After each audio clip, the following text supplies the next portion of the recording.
Chris, thanks for joining me on today's Spotlight interview. It's Chris Hurcombe from Catalyst Digital Energy. Chris, over to you. Introduce us to your business, please.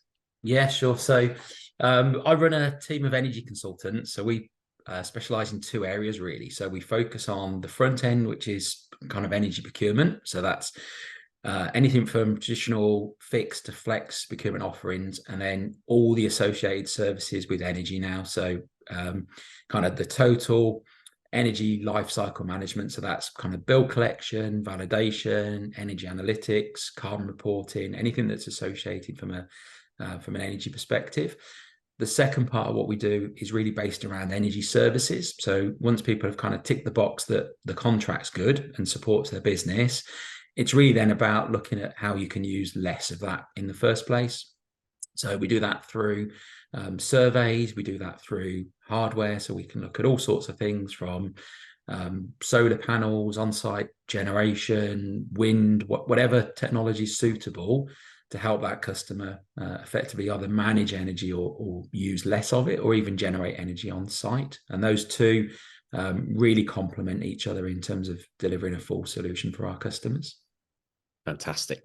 So what would you say makes you guys stand out from your competition, Chris? So it's partly that, to be fair. There's not many in this industry that offer both of those solutions. So they tend to be quite separate. So you get organizations that might specialize in procurement only, and those that specialize in the services side. You actually need a really broad understanding now of both areas because they do affect each other.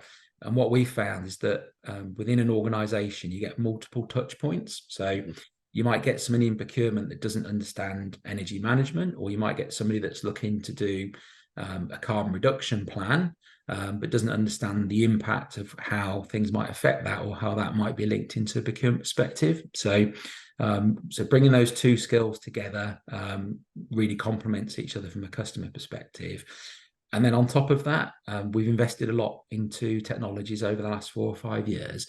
The technologies manage the brunt of the hard work for us in the background automatically. We've got a lot of automation within the business. What that allows us to do then is free up our account managers' time to build relationships with customers and manage that daily interaction. So we're quite personable.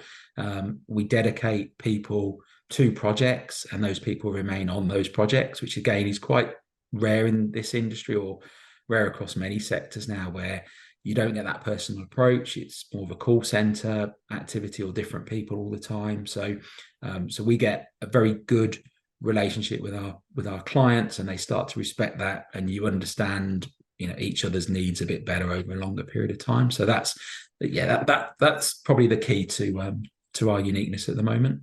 Great stuff. Thank you. So you've been going since 2001, 20 years plus. Yeah. What about the next 5 years, Chris? Where's the business going?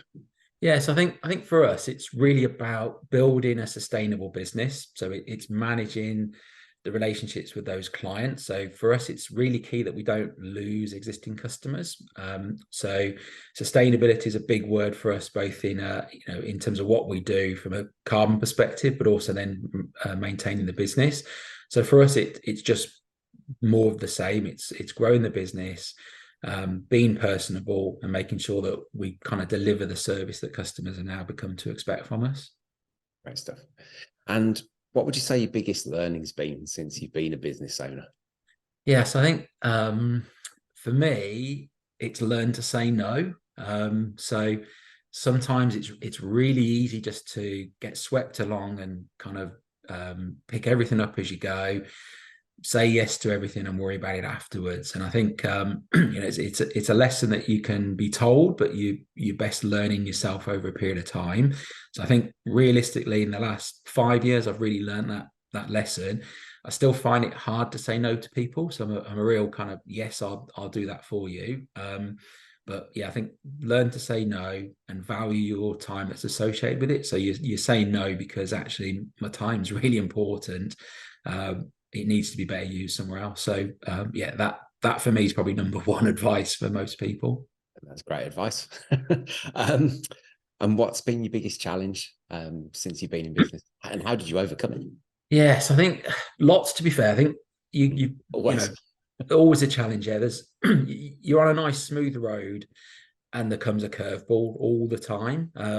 Things are looking great, and there's another curveball, and it's learning that, you know, there's no smooth path within business. So I think it's expecting those challenges. For us, it's a very fast industry, so things change very quickly. So most of the challenges for us is keeping up with those changes. So regulatory changes, and that's either in our sector, HR changes. You know, there's so many compliance things that you really have to keep on top of now. So that for us is still, you know, still key challenge. It's maybe not at the forefront of everything that we do every day, but it needs to be underpinned. The whole business is underpinned by that, and that could be, you know, financial reporting, anything. It's just keeping on top of that compliance. That for us is, you know, is probably the biggest headache, along with those odd curveballs along the way. And I think in, you know, the last kind of couple of decades, yeah, that we've had all sorts of problems, everything you'd expect along the way.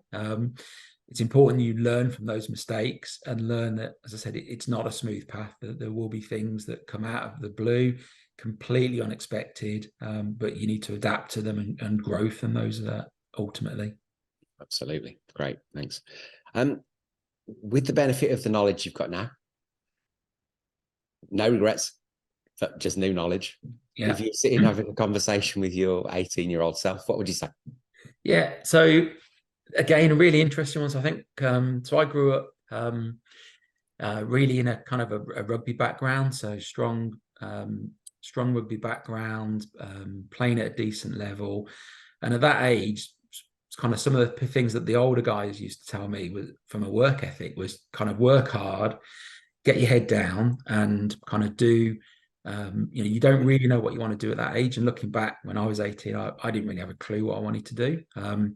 And I think the advice really is kind of, you know, to any 18-year-old, if I was to go back in time, then it's really just that, kind of get your head down, work really hard, people will notice, you know, put the effort in, you get the results, and take jobs on, do things that, you know, you need to go and try, do an office job, do a factory job, do a bit of everything, you know, as much as you can, and you will find that path that actually, this is what I really enjoy doing, this is my passion, this is what I want to do, because you're not really sure at that age. And I think, again, wasn't really around in my day, but apprenticeships I think are fantastic, you know, great opportunities to kind of learn what you want to do and forge a path in a career. You know, you can't take that away at the end of the day. Get your qualifications, doesn't really matter what you do, they can, you know, they can be diversified into other sectors. So it comes back to work ethic. I think just get your head down and work hard for it. Yeah, great, thanks. And if you were to think about one piece of advice that you could give to the other business owners watching this, just isolate one piece of advice, what would it be? Yeah, tricky one. I think one piece of advice, I think it goes back to that, the same one again, learn to say no. It's so easy just to try and keep everyone happy all of the time. And sometimes, you know, you need to recognize that it's not cost effective to just keep people happy. And kind of the spin-off of that, really, I think we look at jobs now and think, actually, in some cases, it's better to say no than take the job on. You know, sometimes there's a nice brand that we might think, well, it'd be great if we brought these guys on, or what a great customer. But then when you really weigh it up, actually, the time and effort involved and the cost to it, it's sometimes better to say no. It's really hard to say no. And you look back and think, actually, I'm glad we said no in some respects, but it's so easy just to take everything on, try and please everybody all of the time, when you know, much better sometimes to accept, actually, these are the areas that we're good at, this is what we do best. The things that fit outside of that, turn them down. They're not for you ultimately. Yeah, agreed. Thank you. So all of your contact details will be sitting below this video, Chris, for anybody who wants to find out more. What are the best next steps in terms of if people do want to find out more or get in touch?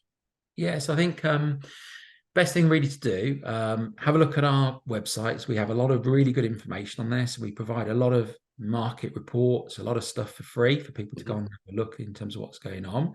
I'm pretty used to LinkedIn world, so you can easily find my details on LinkedIn as well if people want to look me up on there. And again, going back to what I said at the start, it's very personable. If you want to contact me, if you've got any questions, if you want to pick my brains for some advice or understand how we might be able to support your business, yeah, just feel free to reach out to me. Come through the normal channel if you want to come through to the business, and we'll pick up your inquiry as normal. But yeah, I'm quite willing to pick up any inquiries that might come through if somebody needs some support and advice. And particularly at the moment, it's challenging times. Energy is a really difficult market for a lot of people. So yeah, just reach out. Oh, thank you. Thank you for sharing your insights with us today. Wish you all the best going forward with the business, and yeah, take care, Chris. Thanks. Thank you.